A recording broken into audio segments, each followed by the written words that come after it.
Okay, I guess first just kind of generally, tell me about the off-season, the summer conditioning. How did you feel it went? I thought went very well.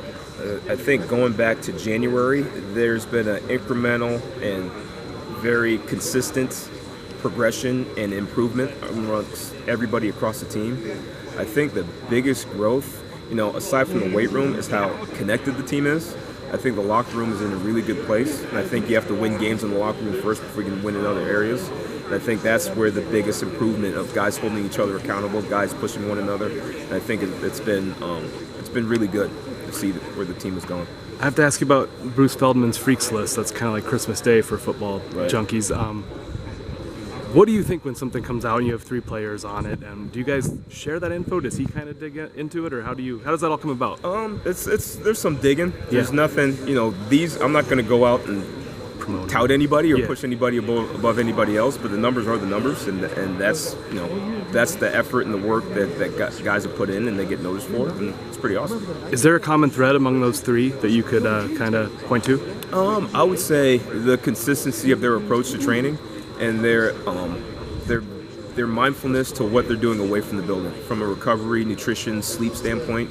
Like if they shortchange those areas, they're not gonna be able to do what they do in the weight room and to do those freaky numbers, so to speak. So I think that's the consistency, the one thing that's consistent across all of you guys. And obviously we've been talking about Logan and Cade for a while. Tell us about Preston. What stood out about him once he got here just a year ago, right? I tell you what, Preston's an introvert by nature. He's a quiet guy. He's not the life of the party or, hey, look at me, but he talks through the way he trains. And when he's training, everybody in the weight room is like looking to see what Preston's going to do. And again, it goes back to consistency. Like he doesn't have bad days. If he does, he doesn't show it. And he's very into training. He doesn't see it as a drudgery or obligation. He understands that the more effort and the more work he puts in the weight room, it's going to show up on the football field. Does he already have his name up on the board, like vertical, something like that, or? He does. He does have his name on the board for, I believe, squat. Squat. Gotcha. I got to ask you, it's hard to single out, but if they came to you and said, hey, 4th and 5th player from Iowa, who else would be in that conversation for Freakiest Athlete? Outside of Reese, we have some young guys. A couple of young running backs, Brevin Dahl and Nathan McNeil have been very impressive for younger players. Go down through the positions. Zach Lutmer. Yeah. Zach Lutmer on the back end of the defense is another guy that's considered a quote-unquote excellent, freaky athlete. Dahl and McNeil, they're kind of record-breaking guys too, is that right?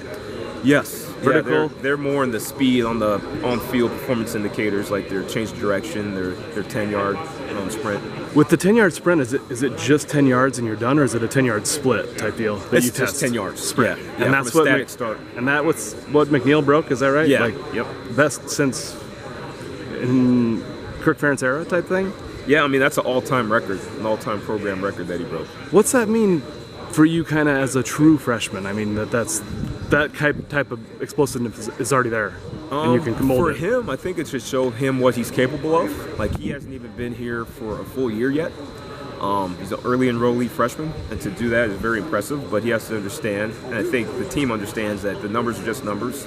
Those are goals, but they're not the end-all, be-all, and there's still a lot of work to do, and I think he understands that.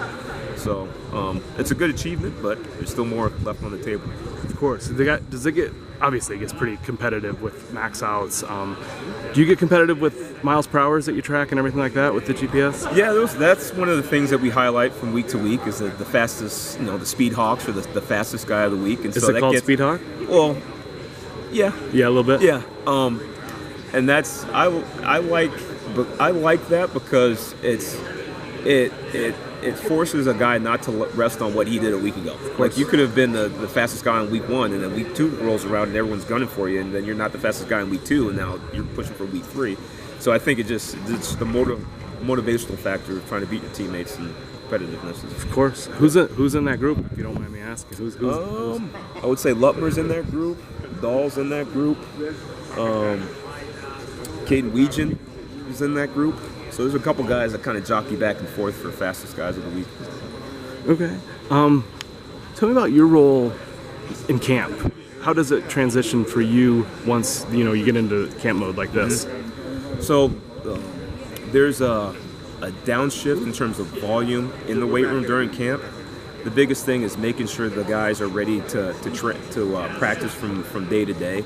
So from the physical recovery standpoint is crucial. Making sure guys are hydrated, make sure they're eating the right way, make sure they're sleeping the right way. The recovery piece gets amped up even more so than it normally is during the off season. It's a big piece. Sure, of course.